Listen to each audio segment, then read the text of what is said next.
कहानी शुरू होती है एक छोटे से शहर में जहां रहता था राहुल।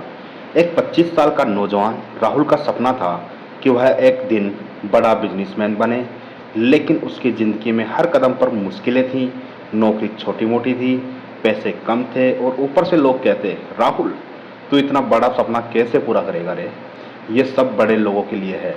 एक दिन राहुल की मुलाकात हुई एक पुराने दोस्त अंकल शर्मा से, जो हमेशा मुस्कुराते रहते थे। राहुल ने अपनी परेशानियां बताई तो अंकल शर्मा ने उसे एक किताब दी, एटीट्यूड इज एवरीथिंग। बोले, बेटा ये पढ़, जिंदगी का रुख बदल जाएगा। राहुल ने किताब खोली और उसका पहला सबक पढ़ा। एटीट्यूड है तुम्हारी खिड़की। किताब में जैक केलर ने लिखा था कि हमारा एटीट्यूड वो खिड़की है जिससे हम दुनिया को देखते हैं। राहुल ने सोचा, मैं तो हमेशा अपनी मुश्किलों को ही देखता हूँ। उसने फैसला किया कि अब वह हर दिन पॉजिटिव सोचेगा। उसने अपने कमरे में एक पोस्टर लगाया जिस पर लिखा था, मैं एक दिन एक बड़ा बिजनेसमैन बनूंगा। हर सुबह वह उस पोस्टर को देखता और कल्पना करता कि वह एक बड़ी कंपनी का मालिक है। लेकिन सिर्फ सपने देखने से काम नहीं चलता। किताब का दूसरा सबक था, अपनी जिम्मेदारी लो। राहुल को याद आया कि वह हमेशा बहाने बनाता था, पैसे नहीं है, टाइम नहीं है, लोग सपोर्ट नहीं करते। किताब में विक्टर फ्रैंकल की कहानी पढ़कर उसे प्रेरणा मिली, जिन्होंने नाजी कैंप जैसी भयानक परिस्थितियों में भी हिम्मत नहीं हारी थी। राहुल ने ठान लिया, अब कोई बहाना नहीं, मैं अपनी ज़िंदगी की जिम्मेदारी खुद लूँगा। उसने अपनी नौकरी के साथ साथ रात में बिजनेस आइडियाज़ पर काम शुरू किया। फिर आया तीसरा सबक, शब्दों का जादू। राहुल ने गौर किया कि वह अक्सर शिकायत करता था, मेरी ज़िंदगी में कुछ भी अच्छा नहीं होता है। किताब ने सिखाया कि शब्द हमारी सोच को बनाते हैं। उसने अपनी भाषा बदली। लोग पूछते कैसा है तो वह जवाब देता, ज़बरदस्त, मैं अपने सपनों की ओर बढ़ रहा हूँ।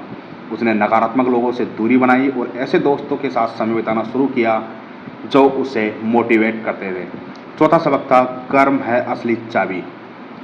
राहुल समझ गया कि सिर्फ सकारात्मक सोच से काम नहीं चलेगा, उसे मेहनत करनी होगी।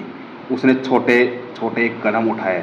पहले उसने एक छोटा सा ऑनलाइन बिजनेस शुरू किया जिसमें वह अपने शहर के हस्तशिल्प को बेचने लगा। शुरुआत में ग्राहक कम थे, लेकिन वह रुका नहीं। किताब में जेफ केलर की कहानी थी, जिन्होंने सेमिनार और लेख लिखकर अपने सपने पूरे किए। राहुल ने भी मेहनत जारी रखी। उसने डिजिटल मार्केटिंग सीखी, अपने प्रोडक्ट्स की तस्वीरें बेहतर की और धीरे धीरे उसका बिजनेस बढ़ने लगा। किताब का आखिरी सबक था, डर को हराओ। राहुल को डर लगता था कि अगर बिजनेस फेल हो गया तो लोग हंसेंगे, लेकिन किताब ने सिखाया कि असफलता एक सबक है। एक बार उसका एक बड़ा ऑर्डर कैंसिल भी हो गया, लेकिन उसने हिम्मत नहीं हारी। उसने गलतियों से सीखा और अपने बिजनेस को और बेहतर बनाया। एक साल बाद राहुल का बिजनेस इतना बढ़ गया कि उसने अपनी नौकरी छोड़ दी।